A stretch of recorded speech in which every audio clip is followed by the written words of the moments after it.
பிதாவாகிய தேவனாலும் கர்த்தராகிய இயேசு கிறிஸ்துவினாலும் உங்களுக்கு கிருபையும் சமாதானமும் உண்டாவதாக. ನಮ್ಮ ಕರ್ತನಾದ ಯೇಸು ಕ್ರಿಸ್ತನ ಮುಖಾಂತರವೂ ತಂದೆಯಾದ ದೇವರ ಮುಖಾಂತರವೂ ನಿಮಗೆ ಕೃಪೆಯೂ ಶಾಂತಿ ಉಂಟಾಗಲಿ.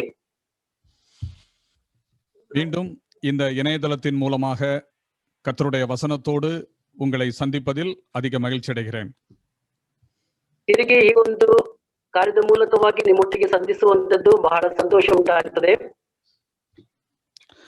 தேவனுடைய ராஜ்யம் பரலோக ராஜ்யம் என்ற தலைப்பின் கீழ் இந்த நாட்களிலே நாம் தொடர்ந்து படித்துக் கொண்டு வருகிறோம். ನಾವು ಈ ದಿನಮಾನಗಳಲ್ಲಿ ದೇವರ ರಾಜ್ಯವು ಮತ್ತು ಪರಲೋಕ ರಾಜ್ಯದ ಕುರಿತಾಗಿ ನಾವು ದೇವ ವಾಕ್ಯದ ಮೂಲಕವಾಗಿ ಧ್ಯಾನ ಮಾಡಿಕೊಂಡು ಬರ್ತಾ ಇದ್ದೇವೆ. தேவனுடைய ராஜ்யம் அதாவது பரலோக ராஜ்யத்தை குறித்து திருமறை போதிக்கின்ற சத்தியங்களை புரிந்து கொள்வதற்கு இந்த செய்திகள் உங்களுக்கு உறுதுணையாக இருக்கும் என்று நம்புகிறேன். ದೇವರ ರಾಜ್ಯದ ಕುರಿತು ಅಂದರೆ ಪರಲೋಕ ರಾಜ್ಯದ ಕುರಿತು ಸತ್ಯವೇದದ ಆಧಾರದ ಮೂಲಕವಾಗಿ ತಿಳಿದುಕೊಳ್ಳುವಂಥದ್ದು ಬಹಳ ಉಪಯುಕ್ತವಾಗಿದೆ ಎಂಬುದಾಗಿ ನಾನು ತಿಳಿದುಕೊಳ್ಳುತ್ತೇನೆ. தேவனுடைய ராஜ்யத்தை பற்றி அல்லது பரலோக ராஜ்யத்தை பற்றி திருமறை போதிக்கின்ற போதனைகளின் பல அம்சங்களை குறித்து இந்த நாட்களிலே கடந்த செய்திகளினூடாக நாம் சிந்தித்தோம். ದೇವರ ರಾಜ್ಯದ ಕುರಿತಾಗಿ ಅಥವಾ ಪರಲೋಕ ರಾಜ್ಯದ ಕುರಿತಾಗಿ ಸತ್ಯವೇದದಲ್ಲಿರುವಂತಹ ವಾಕ್ಯದ ಆಧಾರದ ಮೂಲಕವಾಗಿ ಕಳೆದ ದಿನಮಾನಗಳಲ್ಲಿ ನಾವು ಅನೇಕ ವಿಚಾರಗಳನ್ನು ತಿಳಿದುಕೊಂಡೆವು. கடைசியாக நேற்றுக்கு முன்தினம் கடைசியாக நாம் சிந்தித்த அந்த செய்தி என்னவென்று கேட்டால் 69 வாரங்கள் முடிந்ததற்கு பின், அதாவது ஆண்டவராகிய இயேசு கிறிஸ்து வந்தபோது அவர் ராஜ்யத்தின் சுவிசேஷத்தை பிரசங்கித்தார். அப்படி பிரசங்கித்த போது காலம் நிறைவேறிற்று, தேவனுடைய ராஜ்யம் சமீபமாயிற்று, சுவிசேஷத்தை விசுவாசியுங்கள் என்று சொன்னார். அந்த காலம் நிறைவேறிற்று என்று அவர் சொல்லும் போது அவருடைய மனதில் என்ன இருந்தது என்பதை பற்றி நாம் ஆராய்ந்து பார்த்தோம். ನಾವು ಮೊನ್ನೆ ದಿನದಲ್ಲಿ ಕಳೆದ ದಿನಮಾನಗಳಲ್ಲಿ ದೇವರು ಪರಲೋಕ ರಾಜ್ಯದ ಕುರಿತಾಗಿ ಮಾತಾಡುವಾಗ 69 ವಾರಗಳು ಮುಗಿಯುವಂತ ಸಮಯದಲ್ಲಿ ಯೇಸು ಕ್ರಿಸ್ತನು ಕಾಲವು ಪರಿಪೂರ್ಣವಾಯಿತು, ದೇವರ ಕಡೆಗೆ ತಿರುಗಿಕೊಂಡು ಸುವಾರ್ತೆಯನ್ನು ನಂಬಿರಿ ಎಂಬುದಾಗಿ ಆತನು ಹೇಳುವಾಗ ಆತನ ಯೋಚನೆ, ಆತನ ಚಿತ್ತ ಏನಾಗಿದೆ ಎಂಬುದಾಗಿ ನಾವು ಕಳೆದ ದಿನಮಾನಗಳಲ್ಲಿ ತಿಳಿದುಕೊಂಡೆವು. அதற்கான போதுமான விளக்கங்களை நான் உங்களுக்கு சொன்னேன். ಅದಕ್ಕೆ ಬೇಕಾದಂತಹ ಸತ್ಯ ವಾಕ್ಯಗಳನ್ನು ನಾನು ನಿಮಗೆ ತಿಳಿಸಿದ್ದೇನೆ. ஆண்டவர் தம்முடைய ராஜ்யத்தை ஸ்தாபிக்கும்படியாக யூதருக்கு ராஜாவாக இந்த பூமிக்கு வந்தார். அது வெகு சமீபமாய் இருக்கிறது என்று பிரசங்கித்தார். ದೇವರು ಈ ಲೋಕಕ್ಕೆ ಬರುವಾಗ ಯಹೂದ ರಾಜ್ಯದ ಸ್ಥಾಪನೆಗಾಗಿ ಯಹೂದ ರಾಜನಾಗಿ ಬಂದನೆಂಬುದಾಗಿ ಅದು ರಾಜ್ಯವನ್ನು ಸ್ಥಾಪಿಸ್ತಾನೆಂಬುದಾಗಿ ಅದನ್ನು ತಿಳಿಸಿದನು. ஆனால் யூதர்கள் ஆண்டவரை நிராகரித்ததின் காரணமாக தேவனுடைய ராஜ்யம் ஸ்தாபிக்கப்படுவது தற்காலிகமாக நிறுத்தி வைக்கப்பட்டு பின்னொரு காலத்திற்கு அது தள்ளி போடப்பட்டது.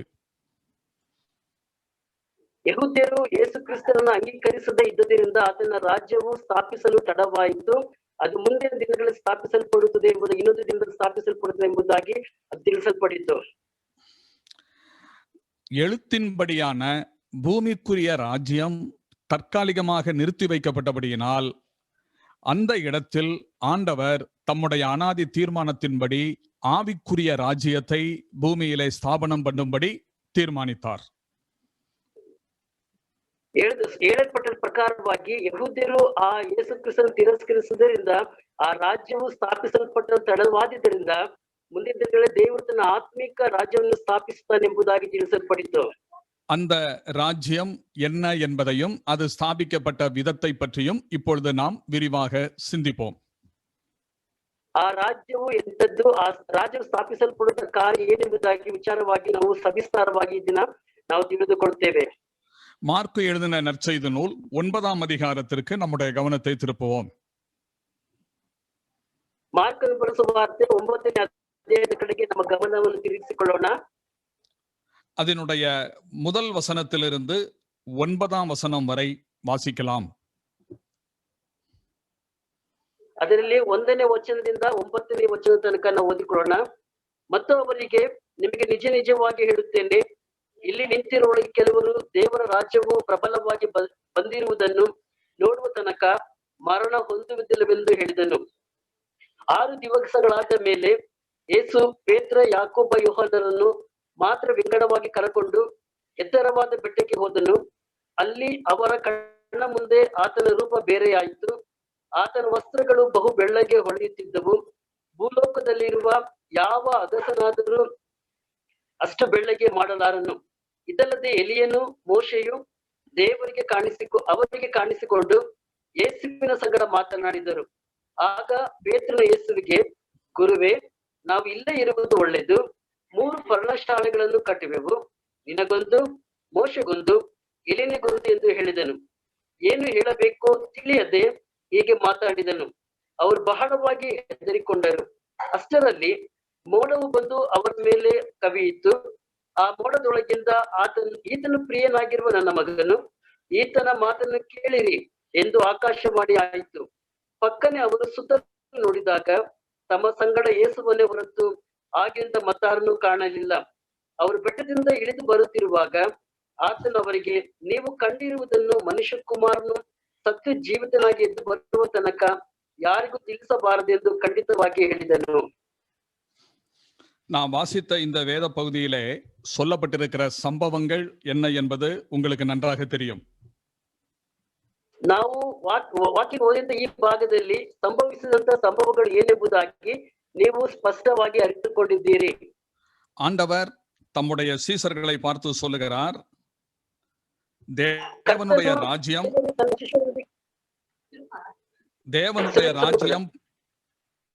தேவனுடைய ராஜ்யம் பலத்தோட வருவதை காணும் முன் இங்கே நிற்கிறவர்களில் சிலர் மரணத்தை ருசி பார்ப்பதில்லை என்று.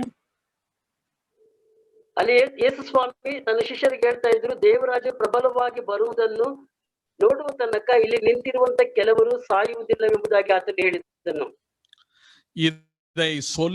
இதை ஆண்டவர் சொன்னதன் பிற்பாடு 6 நாளைக்கு பின்பு ஒரு சம்பவம் நடப்பதாக மார்க்கு எழுதுகிறார். ಈ ಯೇಸು ಕ್ರಿಸ್ತ ಇದು ನಡೆದ ಸಂಭವವು ಮುಗಿದ 6 ದಿನಗಳ ನಂತರ ಯೇಸು ಕ್ರಿಸ್ತನು ಹೇಳುವಂತ ವಾಕ್ಯಗಳನ್ನು ಮಾರ್ಕನು ಇಲ್ಲಿ ಹೇಳುವುದನ್ನು ಕಾಣ್ತೇವೆ. மத்தேயும் தம்முடைய நற்செய்தி நூலிலே 17ஆம் அதிகாரம் முதல் வசனத்தில் இந்த சம்பவத்தை எழுதும் போது 6 நாளைக்கு பின்பு என்று குறிப்பிடுகிறார். ಮತ್ತಾಯನು ತನ್ನ ವಾಕ್ಯದಲ್ಲಿ ಹೇಳುವಾಗ 6 ದಿನಗಳ ನಂತರ ಎಂಬುದಾಗಿ ಆತನು ಹೇಳುತ್ತಿರುವುದನ್ನು ಕಾಣ್ತೇವೆ. லூக்கா மட்டும் தம்முடைய நற்செய்தி நூலிலே ஏறக்குறைய 8 நாளைக்கு பின்பு என்று குறிப்பிடுகிறார். 9ஆம் அதிகாரத்தின் 28வது வசனம். ಲೂಕನು ತನ್ನ ಸುವಾರ್ತೆಯಲ್ಲಿ ಹೇಳುವಾಗ ಹೆಚ್ಚು ಕಡಿಮೆ 8 ದಿನಗಳ ನಂತರ ಎಂಬುದಾಗಿ ಆತನು ಹೇಳುವಂತದನ್ನು ನಾವು ಕಾಣ್ತೇವೆ. அப்போ இதை வாசிக்கும் போது நமக்கு ஒரு சந்தேகம் எழும்பும். மற்றவர்கள் 6 நாளைக்கு பின்பு என்று சொல்லும் போது லூக்கா மட்டும் அதை ஏன் ஏறக்குறைய 8 நாளைக்கு பின்பு என்று சொல்லுகிறார்? இந்த முரண்பாடு ஏன் வருகிறது என்ற ஒரு கேள்வி எழும். ಒಂದು ಹೀಗಿರುವಾಗ ನಮಗೆ ಒಂದು ಸಂಶಯ ಬರ್ತದೆ, ಬೇರೆಯವರೆಲ್ಲ 6 ದಿನಗಳ ನಂತರ ಎಂಬುದಾಗಿ ಹೇಳುತ್ತಾರೆ, ಆದರೆ ಲೂಕನು ಮಾತ್ರ 8 ದಿನಗಳ ನಂತರ ಅಂತ ಹೇಳುವಾಗ ಇದು ಏನು ನಡೀತದೆ ಎಂಬುದಾಗಿ ನಮಗೆ ಸ್ವಲ್ಪ ಗಲಿಬಿಲಿ ಉಂಟಾಗುತ್ತದೆ. இதிலே நாம் போய் குழப்பிக் கொள்ள வேண்டிய அவசியம் இல்லை. முரண்பாடு இருக்கிறது என்று எண்ண வேண்டிய தேவையில்லை. ஆண்டவர் சொன்ன நாளையும் இந்த சம்பவம் நடந்த நாளையும் தள்ளிவிட்டு இடையில் இருக்கிற நாட்களை மட்டும் மத்தேயுவும் மார்க்கும் சொல்லுகிறார்கள். ஆண்டவர் சொன்ன அந்த நாளையும் சம்பவம் நடந்த நாளையும் சேர்த்து லூக்கா எழுதுகிறார். ಓಕೆ, ಇದರ ಬಗ್ಗೆ ನಡೆದಂತ ವಿಚಾರವಾಗಿ ನಾವು ತಲೆ ಕೆಡಿಸಿಕೊಳ್ಳುವಂತದ್ದು ಬೇಕಾಗಿಲ್ಲ. ಅವರು 6 ದಿನಗಳು ಅಥವಾ 7 ಮುಂದೆ ಮುಗಿದ ನಂತರ ದಿನಗಳನ್ನು ನೋಡುವಾಗ ಅದು ಮತ್ತೆ ನಡೆದಂತ ವಿಚಾರಗಳ ಬಗ್ಗೆ ನಾವು ಧ್ಯಾನ ಮಾಡೋಣ. ಲೂಕನು ಆತನು 8 ದಿನಗಳ ನಂತರ ಎಂಬುದಾಗಿ ಅದನ್ನು ಹೇಳುವಂತದನ್ನು ನಾವು ಕಾಣ್ತೇವೆ. ஆகையினாலே 6 நாளைக்கு பின்பு என்று சொல்லி இருப்பதும் ஏறக்குறைய 8 நாளைக்கு பின்பு என்று சொல்வதும் சரிதான். ಆದ್ದರಿಂದ 6 ದಿನಗಳ ನಂತರ ಎಂಬುದಾಗಿ ಹೇಳಿದಾಗಲೂ ಮತ್ತು 8 ದಿನಗಳ ನಂತರ ಎಂಬುದಾಗಿ ಹೇಳಿದ್ರೆ ಅದು ಸರಿ ತಾನೇ. அப்போ இந்த இடத்துல இந்த நாளிலே என்ன நடக்கிறது? ஆண்டவர் தம்முடைய சீடர்களிலே 3 பேரை மட்டும் அழைத்துக் கொண்டு ஒரு மலையில ஜெபம் பண்ண போகிறார். அந்த சந்தர்ப்பத்தில் மறுரூபமாகிறார். மோசே, எலியா வந்து பேசுகிறார்கள். அதற்கப்புறம் உள்ள நிகழ்ச்சிகள் எல்லாம் உங்களுக்கு தெரியும். ಈ ದಿನಗಳ ಈ ಮಧ್ಯದಲ್ಲಿ ನೋಡುವಾಗ ಯೇಸು ಸ್ವಾಮಿ ತನ್ನ ಶಿಷ್ಯರೊಂದಿಗೆ ಸಪರೇಟ್ ಆಗಿ ಹೋಗೋದು ಕಾಣ್ತೇವೆ. ಯಾವುದು ಮರುರೂಪದ ಮಲೆ ಬೆಟ್ಟದ ಮೇಲೆ ಬರುವಾಗ ಮೋಶೆಯು ಎಲಿಯನ ಅವರ ಸಂಗಡ ಬರುವಂತದನ್ನ ನಾವು ಕಾಣ್ತೇವೆ. இந்த வேத பகுதியை விளக்குவதிலே வேத ஆராய்ச்சியாளர்கள் வித்தியாசப்படுகிறார்கள். Pardon, brother. இந்த வேத பகுதியை Hello. இந்த வேத பகுதியை விளக்கி காண்பிப்பதில் வேத ஆராய்ச்சியாளர்கள் வித்தியாசப்படுகிறார்கள். ಈ ವಾಕ್ಯದಲ್ಲಿ ಬರೆಯಲ್ಪಟ್ಟಂತ ವಿಷಯಗಳನ್ನು ಶಾಸ್ತ್ರಿಗಳು ಅದನ್ನು ಸರಿಯಾಗಿ ಹೇಳುವುದರಿಂದ ಅವರು ಸ್ವಲ್ಪ ವ್ಯತ್ಯಾಸವನ್ನು ಹೇಳುವುದನ್ನು ಕಾಣ್ತೇವೆ. அதாவது மார்க் 9:1 இங்கே நிற்கிறவர்களில் சிலர் தேவனுடைய ராஜ்யம் பலத்தோடே வருவதை காணும் முன் மரணத்தை ருசி பார்ப்பதில்லை என்று சொன்னார் அல்லவா? அந்த தேவனுடைய ராஜ்யம் பலத்தோடே வருவதுதான் மறுரூப மலையிலே நடந்த இந்த சம்பவம். ஆண்டவர் சொன்னது ஏறக்குறைய 8 நாளைக்கு பின்பு மறுரூப மலையில் இந்த சம்பவத்தின் மூலமாக நிறைவேறிற்று என்று விளக்குகிறார்கள். ಅನೇಕ ವೇದಶಾಸ್ತ್ರ ಪಂಡಿತರುಗಳು ಈ ದೇವರ ರಾಜ್ಯವು ಪ್ರಬಲವಾಗಿ ಬರುವುದನ್ನು ನೋಡುವ ತನಕ ಕೆಲವರು ಸ್ಮರಣ ಹೊಂದುವುದಿಲ್ಲ ಎಂಬುದಾಗಿ ಹೇಳುವಂತ ಒಂದು ವಾಕ್ಯವು ಈ ಮರುರೂಪ ಬೆಟ್ಟದಲ್ಲಿ ನಡೆಯುವಂತ ಒಂದು ಆ ಕಾರ್ಯದಲ್ಲಿ ದೇವರ ರಾಜ್ಯ ಅಲ್ಲಿ ಸ್ಥಾಪಿಸಲ್ಪಡುತ್ತದೆ ಎಂಬ ವಿಚಾರವಾಗಿ ಅವರು ಹೇಳುವಂತದನ್ನು ನಾವು ಕಾಣ್ತೇವೆ. ஆனால் நாம் நுணுக்கமாக அந்த பகுதியை கவனித்து பார்த்தால் அது அவ்வளவு 100க்கு 100 திருப்திகரமான ஒரு விளக்கம் என்று சொல்ல முடியாது. ನಾವು ಈ ವಾಕ್ಯವನ್ನ ಸ್ಪಷ್ಟವಾಗಿ ಕೂಲಂಕುಷವಾಗಿ ನೋಡುವಾಗ ಅದು 100ಕ್ಕೆ 100 சரியாಗಿದೆ ಎಂಬುದಾಗಿ ಹೇಳಲಿಕ್ಕೆ ಸಾಧ್ಯ ಇಲ್ಲ. அப்படியானால் ஏன் அப்படி சொல்லுகிறோம் என்றால், அந்த தேவனுடைய ராஜ்யம் பலத்தோடே வருவதை காணும் முன் என்று சொல்லுகிறாரே, அது இந்த மறுரூப மலையின் சம்பவமாக இருந்தால் சிலர் மரணத்தை ருசி பார்ப்பதில்லை என்ற அந்த வார்த்தை நிறைவேறி இருக்க வேண்டும் அல்லவா? ஆண்டவருடைய சீடர்களிலே யாராவது இறந்து போய் இருக்க வேண்டும் அல்லவா? ஆனால் ஒருவரும் இறக்கவில்லை. ಆದರೆ ಇಲ್ಲಿ ನೋಡುವಾಗ ದೇವರ ರಾಜ್ಯವು ಪ್ರಬಲವಾಗಿ ಬರುವಂತದ್ದು ನೋಡುವ ತನಕ ಎಂಬುದಾಗಿ ಹೇಳುವಾಗ ಈ ಮರುರೂಪ ಬೆಟ್ಟದಲ್ಲಿ ಆ ಕಾರ್ಯಗಳು ಸಂಭವಿಸುವಾಗ ಆತನ ಶಿಷ್ಯರಲ್ಲಿ ಯಾರಾದರೂ ಸತ್ತಿರಬೇಕು ಎಂದು ಅಥವಾ ಅದು ಕಾರ್ಯ ನಡೆಯಬೇಕಾದ್ರೆ ಅವರು ಸತ್ತಿರಬೇಕಲ್ಲವಾ? ಅವ್ರು ಯಾರು ಸಾಯಲಿಲ್ಲ, ಹಾಗಾದ್ರೆ ಅದು ನಡೆಯುವಂತದಾಗಿದೆ ಎಂಬುದಕ್ಕೆ ನಾವು ಕಾಣುತ್ತೇವೆ. அது மட்டுமல்ல, அப்படி அப்போஸ்தலர்கள் யாராவது சாகாமல் இருந்திருந்தால் இன்றைக்கு வரைக்கும் தேவனுடைய ராஜ்யம் வரவில்லை. ஆதலால் இன்றைக்கு வரைக்கும் அப்போஸ்தலர்கள் உயிருடனே இருக்க வேண்டும். ಹಾಗಾದ್ರೆ ಆ ಒಂದು ಕಾಲದಲ್ಲಿ ಅಪೊಸ್ತಲರು ಸಾಯಲಿಲ್ಲ ಎಂಬುದಾಗಿ ಹೇಳುವುದಾದರೆ ಈ ಒಂದು ದಿನಗಳವರೆಗೂ ದೇವರಾಜ್ಯ ಬರುವುದಾದರೆ ಅವರು ಜೀವಂತವಾಗಿದ್ದಾರೆ ಅಥವಾ ಸಾಯಲಿಲ್ಲ ಎಂಬುದಾಗಿ ಅರ್ಥವಾಗುತ್ತದಲ್ಲವಾ? அப்படி அவர்கள் இருப்பார்களானால் இன்றைக்கு அவர்களுக்கு ஏறக்குறைய 1900 வருடங்களுக்கு மேல் ஆகி இருக்கும். ಹಾಗಾದ್ರೆ ಈಗ ಅವರು ಜೀವಂತವಾಗಿ ಇರುವುದಾದರೆ ಹತ್ರ ಅಂದ್ರೆ ಸುಮಾರು 1900 ವರ್ಷಗಳು ಅಧಿಕವಾಗಿರುತ್ತದೆ ಎಂಬುದಾಗಿ ನಾವು ಕಾಣುತ್ತೇವೆ. ஆனால் அப்படி யாரும் இல்லை. ಆದರೆ ಅದು ನಡೆಯಲಿಲ್ಲ. அப்போஸ்தலர்கள் எல்லாருமே யோவானை தவிர மற்றவர்கள் எல்லாம் இரத்த சாட்சிகளாக மரித்தார்கள். யோவான் இயற்கையாக மரணம் அடைந்தார் என்று சரித்திரம் சொல்லுகிறது. ಹಾಗಾದ್ರೆ ಅನೇಕ ಶಿಷ್ಯರುಗಳು ಅನೇಕ ಅಪೊಸ್ತಲರು ರಕ್ತ ಸಾಕ್ಷಿಗಳಾಗಿ ಮರಣ ಹೊಂದಿದರು. ಆದರೆ ಯೋಹಾನನು ಮಾತ್ರ ಅದು ಸಾಧಾರಣವಾಗಿ ಮರಣ ಹೊಂದಿದರು ಎಂಬುದಾಗಿ ಚರಿತ್ರೆ ನಾವು ಕಾಣ್ತೇವೆ. அப்படியானால் இந்த வசனத்தினுடைய அர்த்தம் என்ன? ಹಾಗಾದ್ರೆ ಈ ವಾಕ್ಯದ ಅರ್ಥ ಏನು? இந்த சிக்கலை அல்லது இந்த முடிச்சை அவிழ்ப்பதற்கான ஒரு பதப்பிரயோகம் இந்த பகுதியிலே வருவதை நீங்கள் பார்க்கலாம். ಈ ಒಂದು ವಾಕ್ಯದಲ್ಲಿ ಇದಕ್ಕೆ ಸಂಬಂಧಪಟ್ಟಿರುವಂತ ಒಂದು ರಹಸ್ಯದ ಗುಟ್ಟನ್ನ ಒಡೆಯುವಂತದನ್ನ ಅಥವಾ ಬಿಚ್ಚುವಂತದನ್ನ ನಾವಿಲ್ಲಿ ಕಾಣುತ್ತೇವೆ. அந்த தேவனுடைய ராஜ்யம் பலத்தோடே வருவதை காணும் முன் என்று சொல்லப்பட்டிருக்கிறதை நாம் கவனிக்க வேண்டும். ಇಲ್ಲಿ ನಾವು ನೋಡುವಾಗ ದೇವರ ರಾಜ್ಯವು ಪ್ರಬಲವಾಗಿ ಬರುವಂತದಾಗಿದೆ ಎಂಬುದಾಗಿದ್ದ ವಾಕ್ಯವನ್ನು ನಾವಿಲ್ಲಿ ಕಾಣುವರಾಗಿದ್ದೇವೆ. அல்லது பரலோக ராஜ்யம் பலத்தோடே வரும் என்று சொல்லப்பட்டிருக்கிறதை பார்க்கிறோம். ಅಂದರೆ ಪರಲೋಕ ರಾಜ್ಯವು ಬಲದಿಂದ ಕುಡಿದಾಗಿ ಒಟ್ಟಿಗೆ ಬರ್ತದೆ ಎಂಬುದಾಗಿ ನಾವು ಕಾಣುತ್ತೇವೆ. அந்த பலத்தோடே வரும் என்பது நாம் கவனிக்க வேண்டிய விஷயம். ಆ ಬಲದಿಂದ ಪ್ರಬಲವಾಗಿ ಬರುವಂತದ್ದು ಎನ್ನುವಂತ ವಾಕ್ಯವನ್ನು ನಾವು ವಿಚಾರ ಮಾಡುವಂತದ್ದಾಗಿದೆ. இதை மனதிலே வைத்துக்கொண்டு லூக்கா எழுதின நற்செய்தி நூல் 24ஆம் அதிகாரத்திற்கு நம்முடைய கவனத்தை கொண்டு செல்வோம். ಇದನ್ನು ನಾವು ಮನಸ್ಸಲ್ಲಿ ಇಟ್ಟುಕೊಂಡು ಲೂಕನ ಬರೆದ ಸುವಾರ್ತೆ 24ನೇ ಅಧ್ಯಾಯದ ಕಡೆಗೆ ನಮ್ಮ ಗಮನವನ್ನು ತಿರುಗಿಸಿಕೊಳ್ಳೋಣ. லூக்கா 24வது அதிகாரத்தின் 49வது வசனத்தை பார்க்கலாம். ಲೂಕನ ಬರೆದ ಸುವಾರ್ತೆ 24ನೇ ಅಧ್ಯಾಯ 49ನೇ ವಚನವನ್ನು ನಾವು ಓದಿಕೊಳ್ಳೋಣ. ಇಗೋ ನನ್ನ ತಂದೆಯು ವಾಗ್ದಾನ ಮಾಡಿದ್ದನ್ನು ನಿಮಗೆ ಕಳಿಸಿಕೊಡುತ್ತೇನೆ. ದೇವರು ಮೇಲಣ ಲೋಕದಿಂದ ನಿಮಗೆ ಶಕ್ತಿಯನ್ನು ಹೊಂದಿಸುವ ತನಕ ಈ ಪಟ್ಟಣದಲ್ಲಿ ಕಾದುಕೊಂಡಿರ್ರಿ ಎಂದು ಹೇಳಿದನು.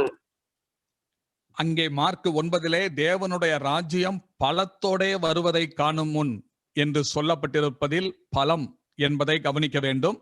அதற்கு சமமாக இங்கே நாம் பார்க்கும்போது நீங்களோ உன்னதத்திலிருந்து வரும் பலனால் தரிப்பிக்கப்படும் வரை எருசலேம் நகரத்தில் இருங்கள் என்று சொல்லுகிறார். உன்னதத்திலிருந்து வரும் பலன்.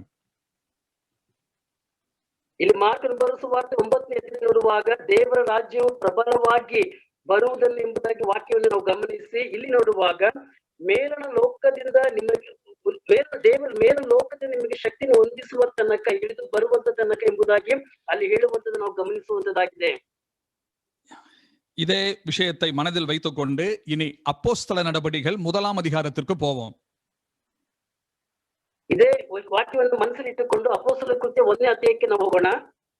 அதனுடைய 8வது வசனத்திலே நாம் இப்படி வாசிக்கிறோம். ಅದರಲ್ಲಿ 8ನೇ ವಚನದಲ್ಲಿ ಈ ರೀತಿಯಾಗಿ ನಾವು ಓದ್ತೇವೆ. பரிசுத்த ஆவி உங்களிடத்தில் வரும்போது நீங்கள் பலனடைந்து எருசலேமிலும் யூதயா முழுவதிலும் சமாரியாவிலும் பூமியின் கடைசி பரியந்தமும் எனக்கு சாட்சிகளாயிருப்பீர்கள் என்றார் என்று வாசிக்கிறோம். ಆದರೆ ಪವಿತ್ರಾತ್ಮನು ನಿಮ್ಮ ಮೇಲೆ ಬರಲು ನೀವು ಬಲವನ್ನು ಹೊಂದಿ ಯೆರೂಸಲೇಮಿನಲ್ಲಿಯೂ ಯೂದಾಯ ಸಮಾರ್ಯ ಸೀಮೆಗಳಲ್ಲಿಯೂ ಭೂಲೋಕದ ಕಟ್ಟಕಡೆ ನನಗೆ ಸಾಕ್ಷಿಗಳಾಗಿರಬೇಕು ಎಂಬುದಾಗಿ ವಾಕ್ಯವನ್ನು ಓದ್ತೇವೆ. அப்படியானால் நன்றாக கவனிங்கள். தேவனுடைய ராஜ்யம் பலத்தோட வருவதை காணும் முன் மார்க் 9:1. ಹಾಗಾದ್ರೆ ನೋಡುವಾಗ ದೇವರ ರಾಜ್ಯವು ಪ್ರಬಲದಿಂದ ಬರುತ್ತದೆ ಎಂಬುದಾಗಿ ಹೇಳುವಂತದ್ದು ಮಾರ್ಕನ ಬರೆದ ಸುವಾರ್ತೆ 9ನೇ ಅಧ್ಯಾಯ 1ನೇ ವಚನ. நீங்கள் உன்னதத்தில் இருந்து வரும் பலனால் தரிப்பிக்கப்படும் வரை எருசலேமில் இருங்கள். லூக்கா 24:49. ಲೂಕನ ಬರೆದ ಸುವಾರ್ತೆ 24ನೇ ಅಧ್ಯಾಯ 49ನೇ ವಚನದಲ್ಲಿ ಮೇಲಿಂದ ಉನ್ನತವಾದ ಶಕ್ತಿ ನಿಮ್ಮ ಮೇಲೆ ಬರುವ ತನಕ ಎಂಬುದಾಗಿ ಹೇಳಿರುವಂತೆ ನಾವು ಕಾಣ್ತೇವೆ. பரிசுத்த ஆவி உங்களிடத்தில் வரும்போது நீங்கள் பலன் அடைந்து எனக்கு சாட்சிகளாய் இருப்பீர்கள். அப்போஸ்தலர் 1:8. ಅಪೊಸ್ತಲರ ಕೃತ್ಯ 1ನೇ ಅಧ್ಯಾಯ 8ನೇ ವಚನದಲ್ಲಿ ಪರಿಶುದ್ಧಾತ್ಮ ನಿಮ್ಮ ಮೇಲೆ ಬರುವಾಗ ನೀವು ಬಲವನ್ನು ಹೊಂದಿ ನನಗೆ ಸಾಕ್ಷಿಗಳಾಗಿರುತ್ತೀರಿ ಎಂಬುದಾಗಿ ಹೇಳಿರುವಂತೆ ನಾವು ಕಾಣ್ತೇವೆ. இந்த தீர்க்க தரிசன வசனங்கள், இந்த முன்னறிவிப்பு வசனங்கள் எல்லாம் எப்பொழுது நிறைவேறுகிறது? பெந்தக்கோஸ்தே நாளன்று நிறைவேறுகிறது. ಈ ಪ್ರವಾದನೆಯ ವಾಕ್ಯಗಳೆಲ್ಲ ಯಾವಾಗ ನೆರವೇರಿತು? ಇದೆಲ್ಲವೂ ಪೆಂತಿಕೋಸ್ತ್ ನಾಳಿನ ದಿನದಲ್ಲಿ, ಪಂಚಾಶತಮ ದಿನದಲ್ಲಿ ನೆರವೇರಿತು ಎಂಬುದಾಗಿ ನಾವು ಕಾಣ್ತೇವೆ. ஆண்டவராகிய இயேசு கிறிஸ்து இந்த பூமியிலே மாம்சத்தில் இருந்த நாட்களில் தாம் பரலோகத்திற்கு போன பின் பரிசுத்த ஆவியாகிய தேற்றரவாளனை பூமிக்கு அனுப்புவேன் என்று பலமுறை பேசியிருக்கிறார். ಕರ್ತನಾದ ಯೇಸು ಸ್ವಾಮಿ ಈ ಲೋಕದಲ್ಲಿ ಮಾನಸಿಕವಾದ ರೀತಿಯ ಜೀವನ ಮಾಡುವಂತೆ, ಶಾರೀರಿಕವಾಗಿ ಜೀವನ ಮಾಡುವಾಗ ನಾನು ಪರಲೋಕಕ್ಕೆ ಹೋಗಿ ನಿಮಗೆ ಸಹಾಯಕನನ್ನ ನಾನು ಕಳಿಸಿಕೊಡುತ್ತೇನೆ ಎಂಬುದಾಗಿ ಅದನ್ನು ವಾಗ್ದಾನ ಮಾಡಿದ್ದಾನೆ. குறிப்பாக யோவான் நற்செய்தி நூல் 14, 16 அதிகாரங்களில் இந்த விஷயத்தை நாம் பார்க்கலாம். ನಾವು ವಿಶೇಷವಾಗಿ ಈ ಒಂದು ವಿಚಾರಗಳನ್ನ ಯೋಹಾನ್ ಬರೆದ ಸುವಾರ್ತೆ 14ನೇ ಅಧ್ಯಾಯದಲ್ಲಿಯೂ ಮತ್ತು 16ನೇ ಅಧ್ಯಾಯದಲ್ಲಿಯೂ ನಾವು ವಿಶೇಷವಾಗಿ ನಾವು ಕಾಣುತ್ತೇವೆ. ஆண்டவர் சொன்னபடியே அவர் பரலோகத்திற்கு போன பின் பரிசுத்த ஆவியானவரை இந்த உலகத்திற்கு அனுப்பினார். ಕರ್ತನಾದ ಯೇಸು ಕ್ರಿಸ್ತನು ತಾನು ಹೇಳಿದ ಪ್ರಕಾರವಾಗಿಯೇ ಆತನು ಪರಲೋಕಕ್ಕೆ ಏರಿ ಹೋದ ನಂತರ ಪರಿಶುದ್ಧಾತ್ಮನನ್ನು ಇಲ್ಲಿ ಕಳಿಸಿಕೊಟ್ಟನು. பரிசுத்த ஆவியானவர் இந்த பூமிக்கு, பரலோகத்தை விட்டு பூமிக்கு வந்தபோது இயற்கைக்கு அப்பாற்பட்ட அதிசயமான சம்பவங்கள் நடைபெற்றன.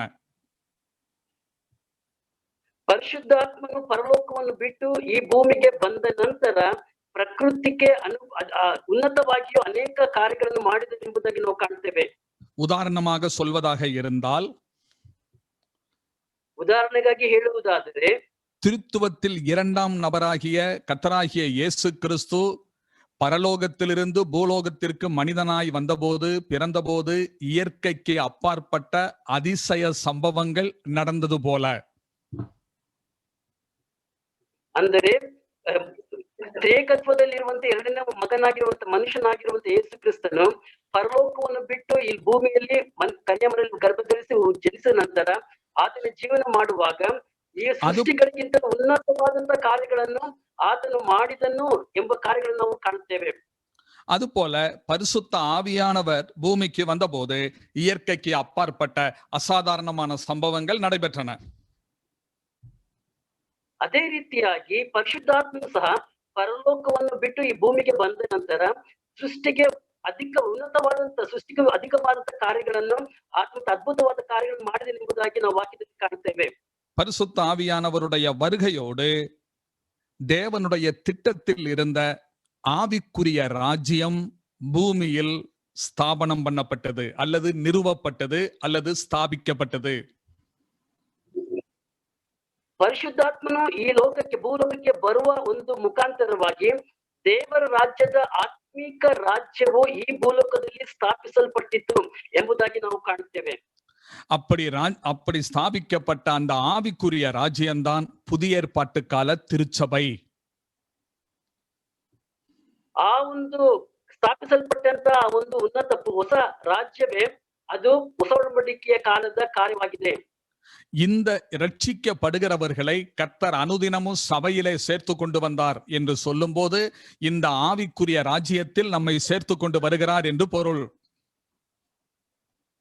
ಅಲ್ಲಿ ನೋಡುವಾಗ ಇಲ್ಲಿ ರಕ್ಷಣೆ ಹೊಂದಿದವರು ಪ್ರತಿದಿನ ಸಭೆಯಲ್ಲಿ ಸೇರುತ್ತಿದ್ದಾರೆ ಎಂಬುದಾಗಿ ಹೇಳುವಾಗ ಆತ್ಮಿಕ ರಾಜ್ಯದಲ್ಲಿ ನಮ್ಮೆಲ್ಲರನ್ನೂ ಆತನು ಸೇರಿಸಿದ್ದಾನೆ ಎಂಬುದಾಗಿ ನಾವು ಅರ್ಥ ಮಾಡಿಕೊಳ್ಳುತ್ತೇವೆ. அதனாலேதான் கொலோசையருக்கு எழுதின நிருபம் 1ஆம் அதிகாரம் 12-13 வசனங்களில் நாம் இப்படியாக வாசிக்கிறோம். ಅದರಿಂದ ಕೊಲೊಸ್ಸೆ ಪುಸ್ತಕ 1ನೇ ಅಧ್ಯಾಯ 16-17 ವಚನದಲ್ಲಿ ಈ ರೀತಿಯಾಗಿ ನಾವು ಕಾಣುತ್ತೇವೆ. அந்த வசனங்களை வாசிக்கும்படி கேட்கிறேன். 1:12-13 கொலோசையர் 12-13 ವಚನ. ಕೊಲೊಸ್ಸೆ 1:12-13. Yes, okay. ಇಲ್ಲಿ ವಾಕ್ಯ ನೋಡುವಾಗ ಬೆಳಕಿನ ರಾಜ್ಯದೊಳಗೆ ದೇವಜನರ ಬಾಧ್ಯತೆಯಲ್ಲಿ ಪಾಲುಗಾರರಾಗುವುದಕ್ಕೆ ನಿಮ್ಮನ್ನು ಯೋಗ್ಯರನ್ನಾಗಿ ಮಾಡಿದ ತಂದೆಗೆ ಕೃತಜ್ಞತಾ ಸ್ತುತಿ ಮಾಡುವವರಾಗಿರಬೇಕೆಂತಲೂ ದೇವರನ್ನು ಬೇಡಿಕೊಳ್ಳುತ್ತೇನೆ. ದೇವರು ನಮ್ಮನ್ನು ಅಂಧಕಾರದ ದೊರೆತನದಿಂದ ಬಿಡಿಸಿ ತನ್ನ ಪ್ರಿಯ ಕುಮಾರನ ರಾಜ್ಯದೊಳಗೆ ಸೇರಿಸಿದನು. விசுவாசிகளான நம்மை ஆண்டவர் இருளின் அதிகாரத்திலிருந்து விடுதலையாக்கி ஒளியில் உள்ள பரிசுத்தவான்களுடைய சுதந்திரத்தில் பங்கடைவதற்கு நம்மை தகுதிப்படுத்தி குமாரனுடைய அன்பின் ராஜ்யத்திற்குள் உட்படுத்தினார் என்று சொல்லப்பட்டிருக்கிறது. விசுவாசிகளான நாம் இந்த ஆன்மீகரிய ராஜ்யத்தில் உட்படுத்தப்பட்டிருக்கிறோம். ಇಲ್ಲಿ ನೋಡುವಾಗ ಕತ್ತೆಯಲ್ಲಿ ಜೀವಿತದಿಂದ ನಮ್ಮನ್ನು ಬಿಡಿಸಿ ಬೆಳಕಿನ ರಾಜ್ಯದೊಳಗೆ ಸೇರಿಸಿ ದೇವರ ಕುಮಾರನಾಗಿ ತನ್ನ ಪ್ರಿಯ ರಾಜ್ಯದಲ್ಲಿ ನಮ್ಮನ್ನು ಸೇರಿಸಿ ನಾವು ಆತನೊಂದಿಗೆ ಸದಾಕಾಲ ಇರುವಂತೆ ಬೆಳಕಿನಲ್ಲಿರುವುದಕ್ಕಾಗಿ ನಮ್ಮ ನಡೆಸಿದೆಂಬುದಾಗಿ ನಾವು ಕಾಣ್ತೇವೆ. அது மட்டுமல்ல, கர்த்தருடைய சபையை, புதிய ஏற்பாட்டு திருச்சபையை ஒரு ராஜ்யமாக வேதத்தில் சொல்லி இருக்கிறதை நாம் பார்க்க முடியும். ಮಾತ್ರವಲ್ಲದೆ ಹೊಸ ಒಡಂಬಡಿಕೆಯ ಸಭೆಯನ್ನು ಅಥವಾ ಕರ್ತನ ಸಭೆಯನ್ನು ಹೊಸ ಒಡಂಬಡಿಕೆಯ ರಾಜ್ಯ ಎಂಬುದಾಗಿ ನಾವು ಕಾಣುತ್ತೇವೆ. அது சபையை ராஜ்யம் என்று சொல்லி இருப்பதற்கான சில ஆதாரங்களை உங்களுடைய கவனத்திற்கு கொண்டு வருகிறேன். ಸಭೆಯನ್ನು ದೇವರ ಹೊಸ ಒಡಂಬಡಿಕೆಯ ರಾಜ್ಯ ಎಂಬುದಾಗಿ ಹೇಳುವಂತದಕ್ಕಿರುವಂತಹ ಕೆಲವು ವಾಕ್ಯದ ಆಧಾರವನ್ನ ನಿಮ್ಮ ಮುಂದೆ ಹಂಚಿಕೊಳ್ಳಲಿಕ್ಕೆ ನಾನು ಇಷ್ಟಪಡ್ತೇನೆ. 1 பேதுரு 2ஆம் அதிகாரம் 9வது வசனத்திலே 1 ಪೇತ್ರ 2ನೇ ಅಧ್ಯಾಯ 9ನೇ ವಚನದಲ್ಲಿ நீங்களோ உங்களை அந்தகாரத்தினின்று தம்முடைய ஆச்சரியமான ஒளியினிடத்திற்கு வரவழைத்தவருடைய புண்ணியங்களை அறிவிக்கும்படிக்கு தெரிந்து கொள்ளப்பட்ட சந்ததியும் ராஜரீக ஆசாரிய கூட்டமும் பரிசுத்த ஜாதியும் அவருக்கு சொந்தமான ஜனமுமாய் இருக்கிறீர்கள் என்று வாசிக்கிறோம் அல்லவா? ಇಲ್ಲಿ ನೋಡುವಾಗ ನೀವಾದರೂ ನಿಮ್ಮನ್ನು ಕತ್ತಲೆಯೊಳಗಿಂದ ಕರೆದು ತನ್ನ ಆಶ್ಚರ್ಯಕರವಾದ ಬೆಳಕಿನಲ್ಲಿ ಸೇರಿಸಿದಾತನ ಗುಣಾತಿಶಯಗಳನ್ನು ಪ್ರಚಾರ ಮಾಡುವರಾಗುವಂತೆ ದೇವರಾದುಕೊಂಡ ಜನಾಂಗವು ರಾಜವಂಶಸ್ಥರಾದ ಯಾಜಕರು, ಮೀಸಲಾದ ಜನವು, ದೇವರ ಸ್ವಕೀಯ ಪ್ರಜೆಯು ಆಗಿದ್ದೀರಿ ಎಂಬುದಾಗಿ ಬರೆಯಲ್ಪಟ್ಟಿರುವಂತ ನಾವು ಕಾಣ್ತೀವಲ್ಲವೇ? அந்த இடத்திலே ராஜரீக ஆசாரிய கூட்டம் என்பதற்கு அதனுடைய மூல பாஷையிலே பயன்படுத்தப்பட்டிருக்கிற சொல் ராஜ்யமும் ஆசாரியர்களும் ஆக்கினார் என்றே சொல்லப்பட்டிருக்கிறது. ಇಲ್ಲಿ ಬರೆಯಲ್ಪಟ್ಟಿರುವಂತ ರಾಜವಂಶಸ್ಥರಾದಂತ ಯಾಜಕರ ಮೀಸಲಾದ ಜನವು ಎಂಬುದಾಗಿ ಹೇಳುವಾಗ ನಾವು ದೇವರ ಯಾಜಕರಾಗಿದೆ ಎಂಬುದಾಗಿ ಹೇಳಿರುವಂತ ನಾವು ಕಾಣ್ತೇವೆ. வெளிப்படுத்தல் 1:6 வாசிக்கும் போது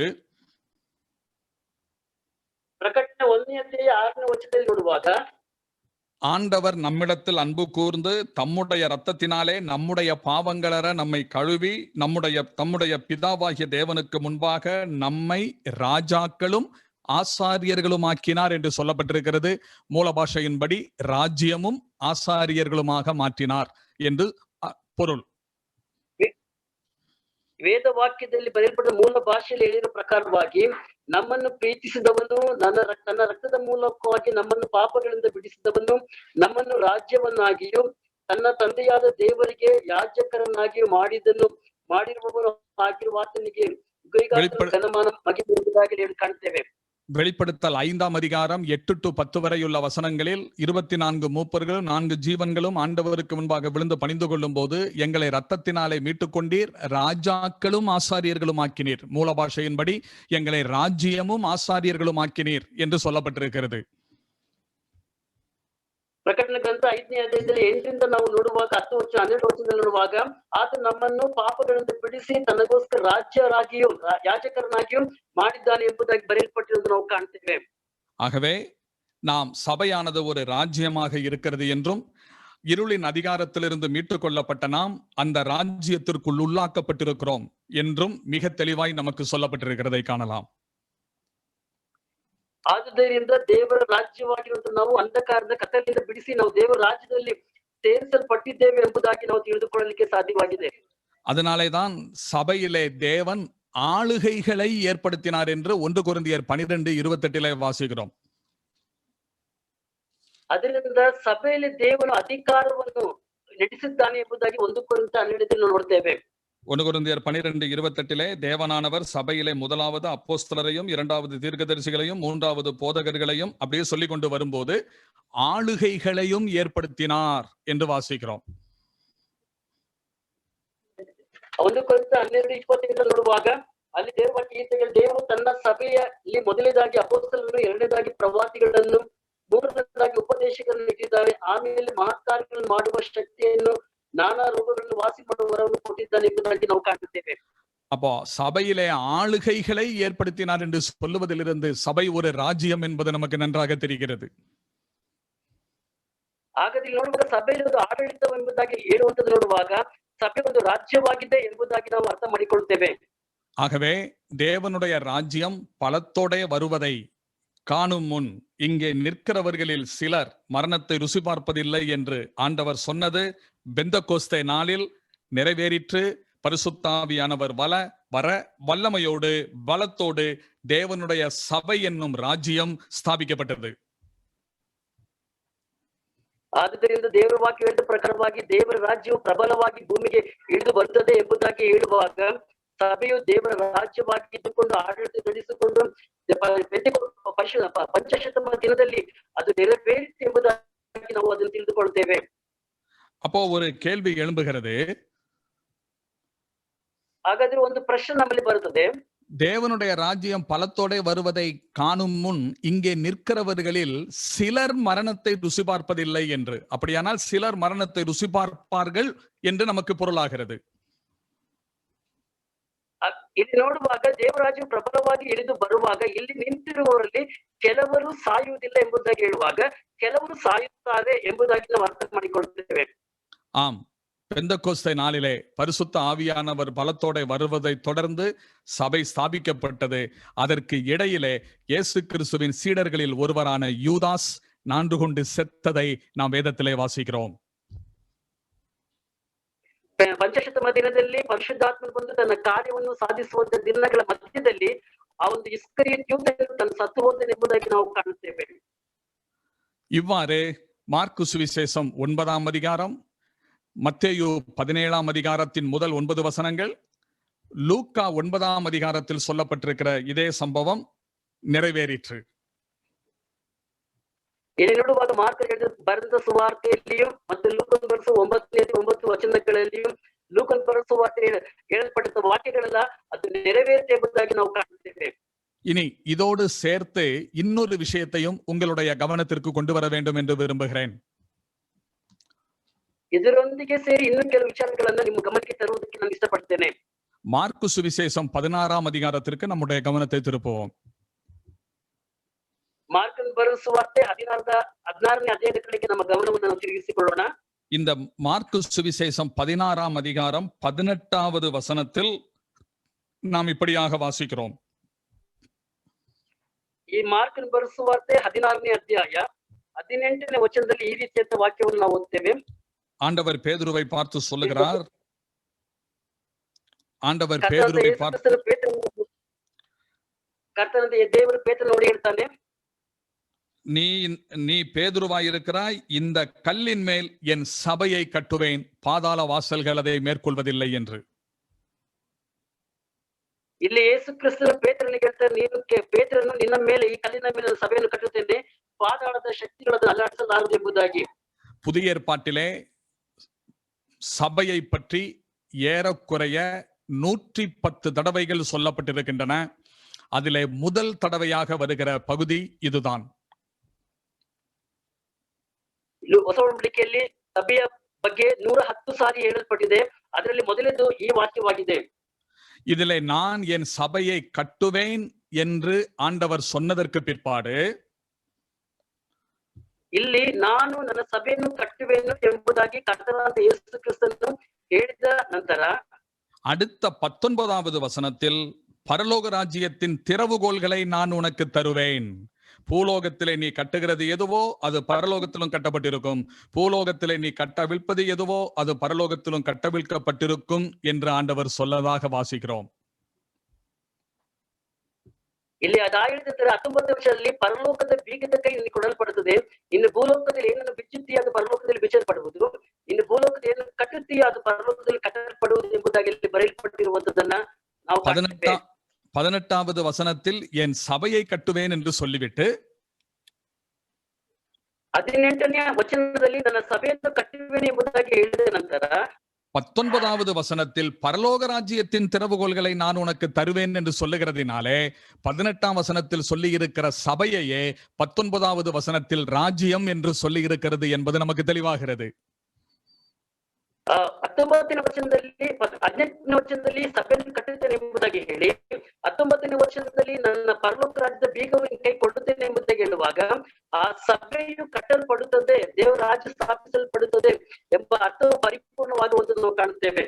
அப்படியானால் பரலோக ராஜ்யத்தின் திறவுகோல்களை நான் உனக்கு தருவேன் என்று சொல்லுவதனுடைய பொருள் பரலோகத்தின் திறவுகோல்களை நான் உனக்கு தருவேன் என்று அர்த்தம் அல்ல. ಹಾಗಾದ್ರೆ ಪರಲೋಕದ ಬೀಗದ ಕೈಯಲ್ಲಿ ನೀನು ಕೊಡುತ್ತೇನೆ ಎಂಬುದಾಗಿ ಹೇಳುವಾಗ ಪರಲೋಕದಲ್ಲಿದ್ದ ಬೀಗದ ಕೈ ನೀನು ಕೊಡುತ್ತೇನೆ ಎಂಬುದಾಗಿ ಅರ್ಥ ಅಲ್ಲ. ஏனென்றால் பரலோக ராஜ்யமும் பரலோகமும் ஒன்றல்ல என்பது நம்முடைய முதல் செய்தியிலே சிந்தித்ததை நீங்கள் ஞாபகத்துக்கு கொண்டு வாருங்கள். ಹಾಗಾದ್ರೆ ಪರಲೋಕ ರಾಜ್ಯವು ಪರಲೋಕವು ಎರಡು ಒಂದೇ ಎಂಬುದಾಗಿ ಅಲ್ಲ ಅದೆಂಬುದಾಗಿ ಮೊದಲನೇ ಪ್ರಸಂಗದಲ್ಲಿ ನಾವು ಕೇಳಿದ್ದೇವೆ. இங்கே பரலோக ராஜ்யத்தின் திறவுகோல்களை உனக்கு தருகிறேன் என்று சொன்னால் திருச்சபையினுடைய திறவுகோல்களை நான் உனக்கு தருகிறேன் என்று சொல்வதாக பொருள். ಇಲ್ಲಿ ದೇವರು ಕರ್ತನಾದ ಯೇಸು ಕ್ರಿಸ್ತನು ಪೇತ್ರನಿಗೆ ಹೇಳುವಾಗ ಪರಲೋಕ ರಾಜ್ಯದ ಬೀಗದ ಕೈಗಳನ್ನು ಕೊಡುತ್ತೇನೆ ಎಂಬುದಾಗಿ ಹೇಳಿದ ಅರ್ಥ ಸಭೆಯ ಬೀಗದ ಕೈಗಳನ್ನು ಕೊಡುತ್ತೇನೆ ಎಂಬುದಾಗಿ ಆತ್ಮಿಕ ಅರ್ಥವಾಗಿದೆ. அப்படியானால் இப்ப அடுத்து நாம் சிந்திக்க வேண்டியது பரலோக ராஜ்யத்தின் திறவுகோல்கள் என்றால் என்ன? ಹಾಗಾದ್ರೆ ನಾವು ಮುಂದೆ ಒಂದು ಯೋಚನೆ ಮಾಡಬೇಕಾಗಿರುವಂತದ್ದು ಅಂಶ ಏನಂತ ಹೇಳಿದ್ರೆ ಪರಲೋಕ ರಾಜ್ಯದ ಬೀಗದ ಕೈಗಳು ಎಂದರೆ ಏನು? இந்த திறவுகோல் என்றால் என்ன என்பதை பற்றி நாம் கொஞ்சம் அதனுடைய ஹிஸ்டாரிக்கல் பேக்ரவுண்டோடு படிக்க வேண்டியது அவசியம். ಪರಲೋಕ ರಾಜ್ಯದ ಬೀಗದ ಕೈ ಎಂಬುದಾಗಿ ಹೇಳುವಾಗ ಅದರ ಹಿಂದಿನ ಚರಿತ್ರೆ ವಿಚಾರವಾಗಿ ನಾವು ಅರ್ಥ ಮಾಡಿಕೊಂಡು ತಿಳಿದುಕೊಳ್ಳುವಂತದ್ದು ಬಹಳ ಪ್ರಾಮುಖ್ಯವಾಗಿದೆ. நீங்கள் ஆண்டவராகிய இயேசு கிறிஸ்து வாழ்ந்த காலத்தில் யூதர்கள் மத்தியிலே 6 வகையான மக்கள் கூட்டங்கள் இருந்ததாக நீங்கள் வேதத்திலே வாசிக்க முடியும். ಯೇಸು ಕ್ರಿಸ್ತ ಕರ್ತನಾದ ಯೇಸು ಕ್ರಿಸ್ತನ ಈ ಲೋಕದಲ್ಲಿ ಜೀವನ ಮಾಡ್ತಿದ್ದಂತ ಒಂದು ಸಮಯದಲ್ಲಿ ಯಹೂದ್ಯರ ಮಧ್ಯದಲ್ಲಿ 6 ರೀತಿಯ ಜನಕೂಟಗಳು ಇದ್ದವೆಂಬುದಾಗಿ ನಾವು ಅರ್ಥ ಮಾಡಿಕೊಳ್ಳಬೇಕಾಗಿದೆ. அதில் முக்கியமாக பரிசேயர்கள், ಅದರಲ್ಲಿ ಮುಖ್ಯವಾಗಿ ಫರಿಸಾಯರುಗಳು, சதுசேயர்கள், ಸದ್ದುಕಾಯರುಗಳು, வேதபாரகர்கள், ವೇದ ಪಂಡಿತರುಗಳು, அடுத்து ஆயக்காரர்கள், ಮಾತ್ರವಲ್ಲದೆ ಯಾಜಕರುಗಳು, அடுத்து செலோத்தியர்கள், ಮತ್ತು ಸೇವಕರುಗಳು, அடுத்ததாக எஸ்ஸேனியர்ஸ். இவங்களை பற்றி நாம் வேதத்தில் அதிகமாக பார்க்க முடியாது. எஸ்ஸேனியர்ஸ், எஸ்என்எஸ் இப்படி இப்படி 6 விதமான மக்கள் கூட்டம் இருந்தார்கள். ಈ ರೀತಿಯಾದಂತ 6 ರೀತಿಯ ಜನರ ಕೂಟಗಳು ಲೋಕದಲ್ಲಿತ್ತು.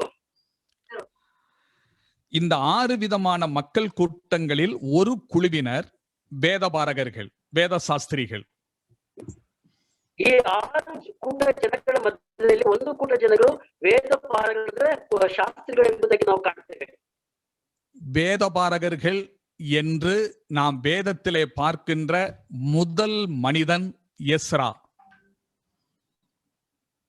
ವೇದಪಾಲಕ ಎಂಬುದಾಗಿ ಇರುವಂತ ವಾಕ್ಯಗಳನ್ನು ಮನುಷ್ಯ ಎಂಬುದಾಗಿ ಮೊದಲೇ ಕಾಣುವಂತದ್ದು ಎಜ್ರ ಎಂಬುದಾಗಿ ನಾವು ಕಾಣುತ್ತೇವೆ. பாபிலோனின் சிறையிருப்பிலிருந்து யூதர்கள் தாய் நாட்டுக்கு திரும்பி வந்த பின் அவர்கள் மத்தியிலே வேத வசனத்தை விளக்கி கொடுத்து ಬಾಬಿಲೋನಿಂದ ಸರಿಯಾಗಿದ್ದು ಯೆರೂಸಲೇಮಿಗೆ ತಿರುಗಿ ಬಂದ ನಂತರ அவர்களுக்கு வேதத்தை விளக்கி காண்பித்த ஒரு வேத சாஸ்திரியாக இருந்தார், வேதபாரகராக இருந்தார் எஸ்ரா. ಆ ಒಂದು ಸಮಯದಲ್ಲಿ ವೇದ ಶಾಸ್ತ್ರಿ ಆಗಿದ್ದಂತವನು ಎಜ್ರ ಎಂಬುದಾಗಿ ನಾವು ಕಾಣ್ತೇವೆ. இந்த எஸ்ராவினுடைய போதனையினாலே ஈர்க்கப்பட்ட, கவரப்பட்ட அநேகர் எஸ்ராவினுடைய சீசர்களாக மாறினார்கள். ಈ ಎಜ್ರನ ಬೋಧನೆಯಿಂದ ಆಕರ್ಷಿಸಲ್ಪಟ್ಟಂತ ಅನೇಕರು ಎಜ್ರನ ಶಿಷ್ಯರಾಗಿ ಮಾರಿದರೆ ಬದಲಾದರೆ ಎಂಬುದಾಗಿ ನಾವು ಕಾಣುತ್ತೇವೆ. அப்போ அந்த மாதிரி தன்னுடைய சீடர்களாக மாறின அவர்களுக்கு எஸ்ரா வேத சாஸ்திரங்களை அவர்களுக்கு கற்றுக் கொடுத்தார், நியாயப்பிரமாணத்தை கற்றுக் கொடுத்தார். ಈ ರೀತಿಯಾಗಿ ಎಜ್ರನ ವಾಕ್ಯದ ಮೂಲಕವಾಗಿ, ಸೇವೆ ಮೂಲಕವಾಗಿ ಎಜ್ರನ ಶಿಷ್ಯರ ಜನರಿಗೆ ಎಜ್ರನ ವೇದದ ಶಾಸ್ತ್ರಗಳನ್ನು ಕಲಿಸಿಕೊಟ್ಟರು ಎಂಬುದಾಗಿ ನಾವು ಕಾಣ್ತೇವೆ. எப்படி எலிசாவினுடைய காலத்தில் தீர்க்கதரிசிகளின் பயிற்சி பள்ளிகள் இருந்தது போல எஸ்ராவினுடைய காலத்தில் இருந்து வேதபாரகர்களுக்கு பயிற்சி அளிக்கக்கூடிய பள்ளிக்கூடம் இருந்தது. ಏಕೆಂದರೆ ಎಲಿಷನ ಕಾಲದಲ್ಲಿ ಹೇಗೆ ಪ್ರವಾದನೆಯ ತರಗತಿಗಳು ಇದ್ದವೋ ಅದೇ ರೀತಿಯಾಗಿ ಎಜ್ರನ ಕಾಲದಲ್ಲಿ ಸಹ ವೇದ ವಾಕ್ಯವನ್ನು ಕಲಿತುಕೊಳ್ಳುವಂತಹ ಶಾಲೆಗಳು ಇದೆ ಎಂಬುದಾಗಿ ನಾವು ಕಾಣುತ್ತೇವೆ. அவர்களுக்கு அங்கே பயிற்சிகள் வழங்கப்பட்டன. ಅಲ್ಲಿ ಅವರಿಗೆ ಉತ್ತಮವಾದ ತರಬೇತಿಗಳು ಕೊಡಲ್ಪಟ್ಟಿತು. இக்காலத்திலே வேதாகம கல்லூரிகளில், பைபிள் ஸ்கூல்களில், பைபிள் செமினாரிகளில் பயிற்சி கொடுத்த பின் சிடிஎச், பிடிஎச், எம்டிஎச், எம்டிவ், டிடி என்றெல்லாம் பட்டங்கள் கொடுப்பதை போல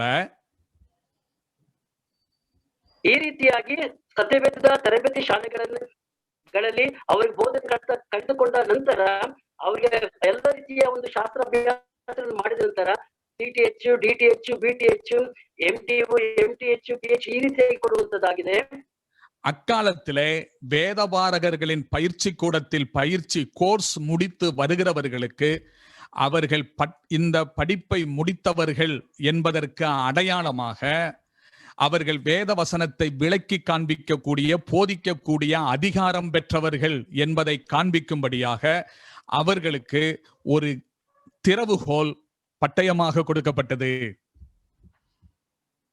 ಅಂದ್ರೆ ಆ ಒಂದು ಕಾಲದಲ್ಲಿ ಈ ರೀತಿಯಾಗಿ ಸತ್ಯವೇದ ಶಾಲೆಗಳಲ್ಲಿ ಕಲಿತು ಅವರು ಉನ್ನತವಾಗಿ ಮುಗಿಸಿದ ನಂತರ ಅವರು ವಾಕ್ಯವನ್ನು ಸಾರೋದಕ್ಕೋಸ್ಕರ, ಅದನ್ನ ಮುಂದೆ ಬರೋದಕ್ಕೋಸ್ಕರ ಈ ಬೀಗದ ಕೈ ಕಲಿತಿದ್ದಾರೆ ಎಂಬುದಾಗಿ ಒಂದು ಅಧಿಕಾರದ ಬೀಗದ ಕೈಗಳು ಕೊಡಲ್ಪಟ್ಟಿದೆ ಎಂಬುದಾಗಿ ನಾವು ಕಾಣ್ತೇವೆ. அப்படி அந்த நியாய வேதபாரகர்களுடைய பயிற்சி பள்ளியில் கோர்ஸ் முடித்து வருகிறவர்கள் இந்த சாவியை, திறவுகோலை தங்களுடைய பட்டமாக வாங்கி கொண்டு வருவார்கள். அவர்கள் அதை எப்பொழுதும் தங்களுடைய ಅರೆயிலே அதை சொருகி வைத்திருப்பார்கள். ಈ ರೀತಿಯಾಗಿ ಆ ಒಂದು ಸತ್ಯವೇದ ಶಾಲೆಗಳಲ್ಲಿ ತಮ್ಮ ಪ್ರಾಕ್ಟಿಕಲ್ ತರಬೇತಿಗಳನ್ನು ಮುಗಿಸಿದ ನಂತರ ಅವರ ಬೀಗದ ಕೈ ತೆಗೆದುಕೊಂಡು ಅಧಿಕಾರ ಹೊಂದಿದವರು ಬರುವಾಗ ಬೀಗದ ಕೈ ತೆಗೆದುಕೊಂಡು ತಮ್ಮ ಸೊಂಟದಲ್ಲಿ ಅವರು ಸಿಕ್ಕಿಸಿಕೊಳ್ಳುತ್ತಾ ಇದ್ದಾರೆ ಎಂಬುದಾಗಿ ನಾವು ಕಾಣ್ತೇವೆ. அந்த சாவியை வைத்து உலகத்திலே எந்த பூட்டையும் திறக்க முடியாது. ಆ ಒಂದು ಬೀಗವನ್ನು ಇಟ್ಟುಕೊಂಡು ಲೋಕದಲ್ಲಿ ಯಾವುದೇ ರೀತಿಯ ಒಂದು ಬೀಗವನ್ನು ನಾವು ತೆಗಿಲಿಕ್ಕೆ ಸಾಧ್ಯವಿಲ್ಲ. ஆனால் கர்த்தருடைய வேத வசனத்தை போதிக்கக்கூடிய அதிகாரம் பெற்றவர்கள் என்பதற்கு அடையாளமாய் இந்த திறவுகோல் வழங்கப்பட்டு வந்தது. ಆದರೆ ದೇವರ ವಾಕ್ಯವನ್ನು ಬೋಧಿಸಲು ಶಕ್ತಿಯುಳ್ಳವರು, ಅಧಿಕಾರ ಉಳ್ಳವರು ಅದನ್ನು ಓದಿ ಯಶಸ್ವಿ ಮುಗಿಸಿದರೆ ಎಂಬುದಾಗಿ ತಿಳಿದುಕೊಳ್ಳೋದಕ್ಕೋಸ್ಕರ ಈ ಬೀಗದ ಕೈಯನ್ನು ಕೊಡಲ್ಪಡುತ್ತಾ ಇತ್ತು. இந்த பின்னணியிலே இருந்த யூதர்களுக்கு திறவுகோல் என்றால் என்ன என்பது நன்றாக தெரியும். ಈ ಒಂದು ಹಿಂದೆ ಇರುವಂತಹ ಯಹೂದ್ಯರಿಗೆ ಈ ಬೀಗದ ಕೈ ಅಂದರೆ ಏನೆಂಬುದಾಗಿ ಚೆನ್ನಾಗಿ ಅರ್ಥ ಮಾಡಿಕೊಂಡಿದ್ದರು. அந்த பின்னணியில் தான் ஆண்டவர் பேதுருவை பார்த்து சொல்லுகிறார், நான் என் சபையை கட்டுவேன் என்று 18ஆம் வசனத்தில் சொல்லிவிட்டு 19வது வசனத்தில் பரலோக ராஜ்யத்தின் திறவுகோல்களை நான் உனக்கு தருவேன் என்று சொல்லுகிறார். அர்த்தம் என்ன? நான் ஸ்தாபிக்க போகிற சபையில் அதை மக்களுக்கு போதித்து அந்த மக்களை சபைக்குள்ளே நடத்தக்கூடிய அதிகாரத்தை நான் உனக்கு தருகிறேன் என்று ஆண்டவர் கூறுகிறார். ಅಂದರೆ ಈ ರೀತಿಯಾದಂತಹ ಒಂದು ಸನ್ನಿವೇಶದಲ್ಲಿ ದೇವರು ನನ್ನ ಸಭೆಯ ಬೀಗದ ಕೈಯನ್ನು ನಿನಗೆ ಕೊಡುತ್ತೇನೆ ಅಂದ್ರೆ ಅದರ ಅರ್ಥ ಅಂತ ಹೇಳಿದ್ರೆ ಸಭೆಯಲ್ಲಿ ವಿಶ್ವಾಸಿಗಳನ್ನು ಸೇರಿಸುವಂತದ್ದು, ಅವರನ್ನು ನಡೆಸುವಂತ ಒಂದು ಅಧಿಕಾರವನ್ನ ನಾನು ನಿನಗೆ ಕೊಡುತ್ತೇನೆ ಎಂಬುದಾಗಿ ಆತನು ಹೇಳುವಂತ ನಾವು ಕಾಣುತ್ತೇವೆ. ஆண்டவர் சொன்ன இந்த வசனம் பேதுருவினுடைய வாழ்க்கையில் பின்னாட்களிலே சரியாய் நிறைவேறினதை நீங்கள் பார்க்கலாம். ಕರ್ತನಾದ ಯೇಸು ಕ್ರಿಸ್ತನು ಹೇಳಿದಂತ ಈ ಒಂದು ವಾಕ್ಯವು ಪೇತ್ರನ ಮುಂದಿನ ದಿನಮಾನಗಳಲ್ಲಿ ಸರಿಯಾಗಿ ನಡೆಯಿತು ಎಂಬುದಾಗಿ ನಾವು ಕಾಣುತ್ತೇವೆ. இப்போ முதல் சம்பவம் பெந்தகோஸ்தே நாளை எடுத்துக்கொள்ளுங்கள். ಮೊದಲನೇ ಸಂಭವ ಪಂಚಶತಮ ದಿನದಲ್ಲಿ ತೆಗೆದುಕೊಳ್ಳಲು ನೋಡೋಣ. பரிசுத்த ஆவியானவர் வர திருச்சபை பூமியிலே ஆரம்பமானது. ಪರಿಶುದ್ಧಾತ್ಮನು ಭೂಮಿಗೆ ಇಳಿದು ಬರುವಾಗ ಸಭೆಗಳು ಅದು ಉಂಟಾಯಿತು ಎಂಬುದಾಗಿ ನಾವು ಕಾಣ್ತೇವೆ. மற்ற அப்போஸ்தலர்கள் இருக்க பேதுருவையே ஆண்டவர் பெந்தகோஸ்தில் பிரசங்கிக்கும்படி பயன்படுத்துகிறார். ಬೇರೆ ಅಪೊಸ್ತಲರು ಇದ್ದಾಗಲೂ ಸಹ ಪೇತ್ರನನ್ನು ಮಾತ್ರ ದೇವರು ಪ್ರಸಂಗಿಸುವುದಕ್ಕೆ ಆತನ ಎಬ್ಬಿಸುವುದನ್ನು ಕಾಣುತ್ತೇವೆ. ஏன்? ಯಾಕೆ? மற்றவர்கள் எல்லாம் இருக்கிறார்கள் அல்லவா? ಬೇರೆಯವರೆಲ್ಲ ಇದ್ದಾರಲ್ಲವಾ? அதுவும் ஆண்டவரை 3 முறை மறுதலித்து போன ஒருவரை ஆண்டவர் பிரசங்கம் பண்ண வைக்க வேண்டும். ಮಾತ್ರವಲ್ಲದೆ ಯೇಸು ಸ್ವಾಮಿಯನ್ನು 3 ಸಾರಿ ಆತನು ತಿರಸ್ಕರಿಸಿದವನನ್ನೇ ಯೇಸು ಸ್ವಾಮಿ ಪ್ರಸಂಗಿಸಲು ಸಾಧ್ಯವಾ? எந்த விதத்திலும் குற்றம் சாட்ட முடியாத மற்றவர்களும் இருக்கிறார்களே. ಯಾವ ವಿಷಯದಲ್ಲೂ ತಪ್ಪನ್ನು ಹೋಲಿಸಲಾರದಿರುವಂತ ಬೇರೆಯವರು ಸಹ ಇದ್ದಾರಲ್ಲವಾ? ஏன் பேதுருவை பயன்படுத்தினார்? ಯಾಕೆ ಪೇತ್ರನನ್ನೇ ಆತನು ಉಪಯೋಗಿಸಿದನು? பதில் என்ன? ಉತ್ತರ ಏನು? ஏற்கனவே சொல்லி இருக்கிறார், நான் என் சபையை கட்டுவேன், பரலோக ராஜ்யத்தின் திறவுகோல்களை நான் உனக்கு தருவேன் என்று. ಈಗಾಗಲೇ ಮೊದಲದಾಗಿ ಕರ್ತನಾದ ಯೇಸು ಕ್ರಿಸ್ತನು ಪೇತ್ರನಿಗೆ ಹೇಳಿದ್ದಾರೆ, ನನ್ನ ಸಭೆಯನ್ನು ಸ್ಥಾಪಿಸುತ್ತೇನೆ, ಪರಲೋಕ ರಾಜ್ಯದ ಸಭೆಯ ಬೀಗದ ಕೈ ಕೊಡುತ್ತೇನೆ ಎಂಬುದಾಗಿ ಆತನಿಗೆ ಹೇಳಿದ್ದಾರೆ.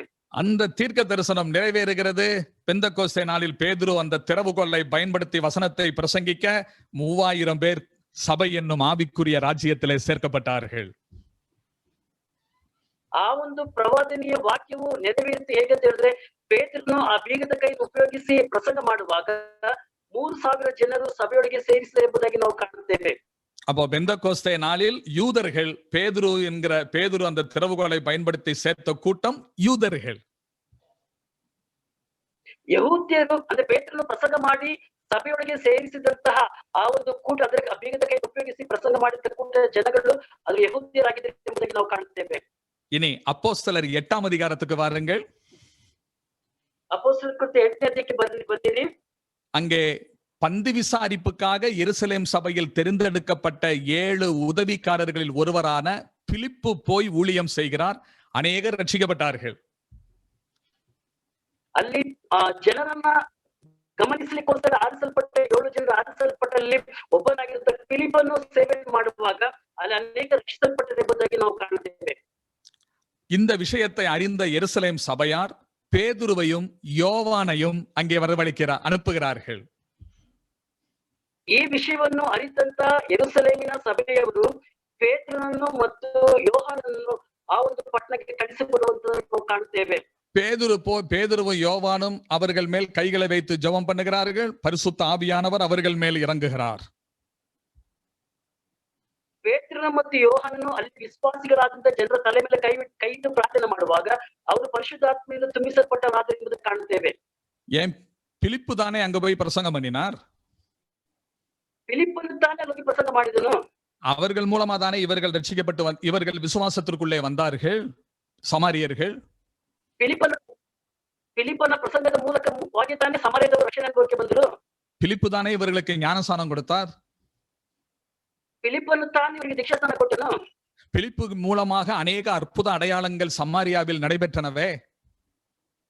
பிலிப்பನ ಮೂಲಕವಾಗಿ ಅನೇಕ ಅದ್ಭುತಗಳು ಅತಿಶಯವಾದ ಕಾರ್ಯಗಳು ಆ ಸಮಾರ್ಯ ಪಟ್ಟಣದಲ್ಲಿ ನಡೆಯಿತಲ್ಲವೇ. ஏன் அவர் தலையில கை வச்சு ஜெபம் பண்ணி பரிசுத்த ஆவியானவர் வந்திருக்க கூடாதா? ಆ ಫಿಲಿಪ್ಪನ ಅವರ ಮೇಲೆ ಕೈ ಇಟ್ಟು ಪ್ರಾರ್ಥನೆ ಮಾಡುವಾಗ ಪರಿಶುದ್ಧಾತ್ಮನ ಅವರ ಮೇಲೆ ಇಳಿದು ಬರಬಹುದಿತ್ತಲ್ವಾ? அப்போஸ்தலர்கள் வர வேண்டும். அப்போஸ்தலர்கள் ಬರಬೇಕಾಗಿತ್ತು. அதிலும் விசேஷமாக பேதுருவும் வர வேண்டும். ಅದರಲ್ಲಿಯೂ ವಿಶೇಷವಾಗಿ ಪೇತ್ರನಲ್ಲಿ ಬರಬೇಕಾಗಿತ್ತು. ஏன்? ಯಾಕೆ? திறவுகோல் அவருக்கு தான் கொடுக்கப்பட்டிருக்கிறது. ಆ ಪರಲೋಕ ರಾಜ್ಯದ ಬೀಗದ ಕೈ ಪೇತ್ರನಿಗೆ ಮಾತ್ರ ಕೊಡಲ್ಪಟ್ಟಿತ್ತು. அவர் வந்தார், கை வைத்து ஜெபிக்கிறார், பரிசுத்த ஆவியானவர் வந்தார், சமாரியர்களும் சபையோடு சேர்த்துக் கொள்ளப்பட்டார்கள். ಪೇತ್ರನು ಅಲ್ಲಿಗೆ ಬಂದನು, ಅವರ ತಲೆ ಮೇಲೆ ಕೈ ಇಟ್ಟು ಪ್ರಾರ್ಥನೆ ಮಾಡಿದನು, ಪರಿಶುದ್ಧಾತ್ಮನ ತುಂಬಿಸಲ್ಪಟ್ಟರು, ಆ ಸಮಾರ್ಯದವರೆಲ್ಲರೂ ಸಭೆಯೊಳಗೆ ಸೇರಿಸಲ್ಪಟ್ಟರು. இவ்வாறு சமாரியர்களின் நடுவில் பேதுரு தன்னுடைய திறவுகோலை பயன்படுத்துகிறார். ಇಲ್ಲಿ ನೋಡುವಾಗ ಪೇತ್ರನು ಸಮಾರ್ಯ ಜನಗಳ ಮಧ್ಯದಲ್ಲಿ ತನಗೆ ಕೊಡಲ್ಪಟ್ಟಂತ ಅಧಿಕಾರದ ಬೀಗದ ಕೈಯನ್ನು ಆತನು ಉಪಯೋಗಿಸುತ್ತಾ ಇದ್ದಾನೆ. அடுத்ததாக அப்போஸ்தலர் நடபடிகள் 10ஆம் அதிகாரத்திற்கு வாருங்கள். ನಂತರ ಅಪೊಸ್ತಲರ ಕೃತ್ಯ 10ನೇ ಅಧ್ಯಾಯಕ್ಕೆ ಬರೋಣ. அங்கே கொர்நெலியு ரட்சிக்கப்பட்டு திருச்சபைக்குள் வருகிற சம்பவம் எழுதப்பட்டிருக்கிறது. ಅಲ್ಲಿ ಕೊರ್ನೇಲನು ಎಂಬುದಾಗಿರುವಂತ ಒಬ್ಬ ವ್ಯಕ್ತಿ ರಕ್ಷಿಸಲ್ಪಟ್ಟು ಸಭೆಯೊಳಗೆ ಬರುವಂತದನ್ನು ನಾವು ಕಾಣುತ್ತೇವೆ. புறஜாதிகளின் அப்போஸ்தலன் என்று அழைக்கப்படுவது பேதுரு அல்ல, பவுல் அப்போஸ்தலன் தான். ಅನ್ಯ ಜನರ ಅಪೋಸ್ತಲ ಎಂಬುದಾಗಿ ಕರೆಯಲ್ಪಟ್ಟವನು ಪೇತ್ರನು ಅಲ್ಲ, ಆತನು ಪೌಲನಾಗಿದ್ದಾನೆ. அந்த பவுல் அப்போஸ்தலன் அப்போஸ்தலர் 9ஆம் அதிகாரத்திலேயே அவர் ரட்சிக்கப்பட்டு ரட்சிப்பின் அனுபவத்துக்குள்ளே வந்து விடுகிறதை நாம் பார்க்கிறோம். ಆ ಅಪೋಸ್ತಲ ಪೌಲನು 9ನೇ ಅಧ್ಯಾಯದಲ್ಲಿ ಆತನ ರಕ್ಷಣೆಗೆ ಬಂದು ಅಪೋಸ್ತಲನಾಗಿ ಬರುವಂತದನ್ನು ನಾವು ಕಾಣುತ್ತೇವೆ. வந்து குறுகின காலத்திலேயே அவர் நல்ல பிரசங்கியாராகவும் மாறிவிட்டார். ಅದು ಬಂದು ಸೇರಿದ ನಂತರ ಒಳ್ಳೆ ಪ್ರಸಂಗಿಯಾಗಿ ಆತನು ಬದಲಾದನು. இப்போ புறஜாதிக்காரனான கொர்நெலியுவை ரட்சிப்பின் அனுபவத்திற்குள்ளே திருச்சபைக்குள்ளே நடத்த, ஆவிக்குரிய ராஜ்யத்திற்குள் உட்படுத்த புறஜாதிகளின் அப்போஸ்தலனான பவுலை அனுப்பி இருக்கலாமே, பயன்படுத்தி இருக்கலாமே ஆண்டவர். ಒಂದು ವೇಳೆ ಅನ್ಯ ಜನಗಳಿಗೆ ಅಪೋಸ್ತಲನಾಗಿರುವಂತಹ ಆ ಜನರನ್ನ ಸಭೆಯೊಳಗೆ ಕರೆದಿರುವುದಕ್ಕಾಗಿ ಅವರು ಸುವಾರ್ತೆ ಸಾರುವುದಕ್ಕಾಗಿ ಅನ್ಯ ಜನರ ಮಧ್ಯೆ ಕಳಿಸ್ಲಿಕ್ಕೆ ಅನ್ಯ ಜನರ ಅಪೋಸ್ತಲನಾಗಿರುವಂತಹ ಆ ಒಂದು ಪೌಲನನ್ನ ದೇವರು ಉಪಯೋಗಿಸಬಹುದಿತ್ತಲ್ವಾ? செய்யவில்லை. ಮಾಡಲಿಲ್ಲ, ಹಾಗೆ ಮಾಡಲಿಲ್ಲ ದೇವರು. மாறாக யோப்பா பட்டணத்தில் இருக்கிற பேதுருவை வரவழைக்க வேண்டும் என்று தூதன் மூலமாக ஸ்பெஷலாக பேசுகிறார் கொர்நெலியுவின் இடத்திலே.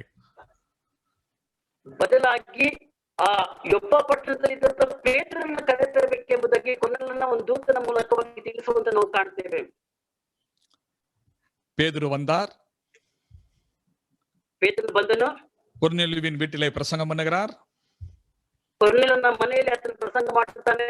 அவர் பிரசங்கித்துக் கொண்டிருக்கும் போதே பரிசுத்த ஆவியானவர் கொர்நெலியுவின் வீட்டிலே கூடியிருந்தவர்கள் மேல், வசனத்தை கேட்டுக்கொண்டிருந்தவர்கள் மேல் இறங்கினார். ಪೇತ್ರನ ಪ್ರಸಂಗ ಮಾಡುತ್ತಿರುವಾಗಲೇ ಆ ಕೊರ್ನೇಲನ ಮನೆಗೆ ಸೇರಿ ಬಂದಂತ ಎಲ್ಲಾ ಜನರ ಮೇಲೆ ಪರಿಶುದ್ಧಾತ್ಮನು ಇಳಿದು ಬಂದನು.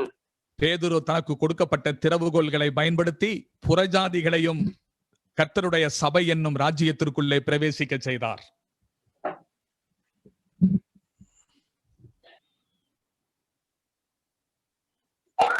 ಪೇತ್ರನು ತನಗೆ ಕೊಡಲ್ಪಟ್ಟಂತಹ ಒಂದು ಬೀಗದ ಕೈ ಮೂಲಕವಾಗಿ ಅನ್ಯ ಜನರನ್ನು ಸಭೆಯೊಳಗೆ ಅದನ್ನು ಸೇರಿಸುತ್ತಿರುವುದನ್ನು ಕಾಣುತ್ತೇವೆ.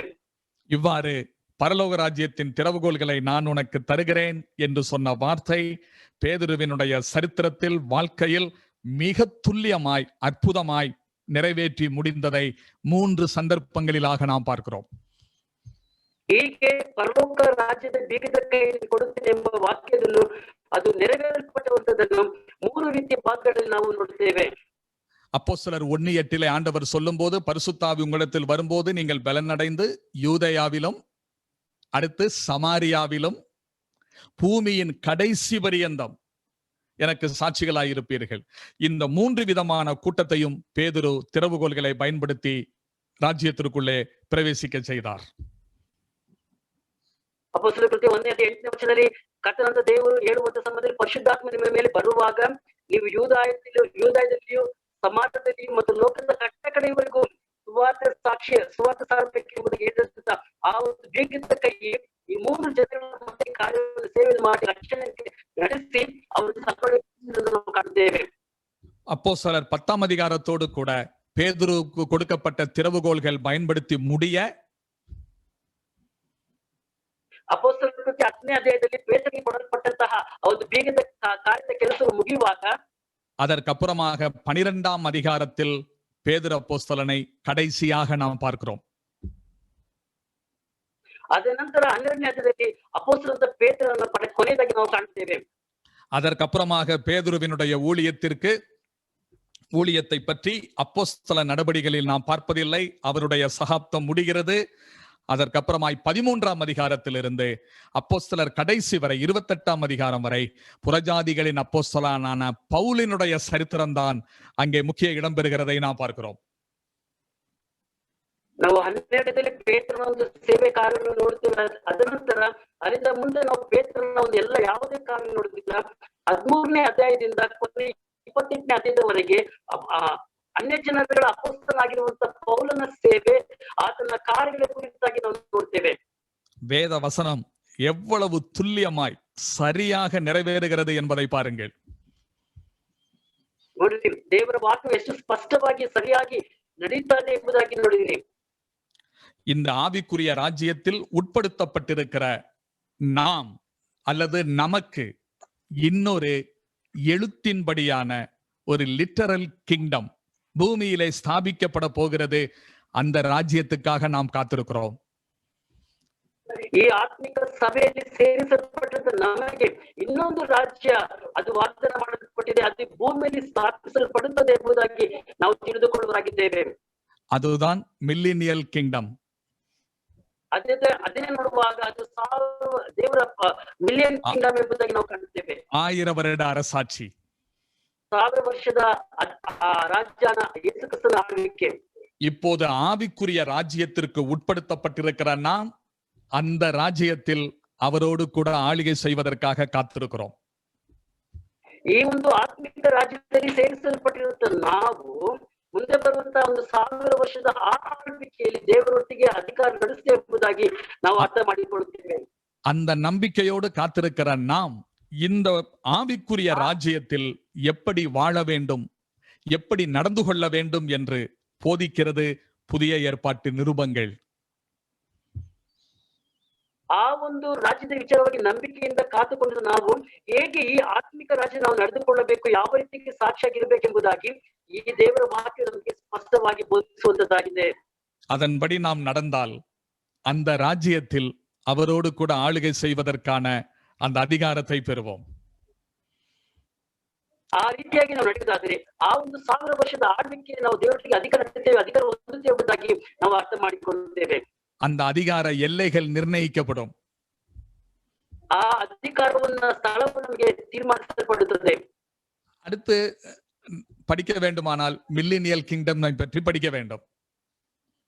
ಅದ ನಂತರ ಓದ್ಬೇಕಂತ ಹೇಳಿದ್ರೆ 1000 ವರ್ಷದ ಆ ರಾಜ್ಯಾಡಳಿತದ ಬಗ್ಗೆ ನಾವು ಓದ್ಬೇಕಾಗ್ತದೆ.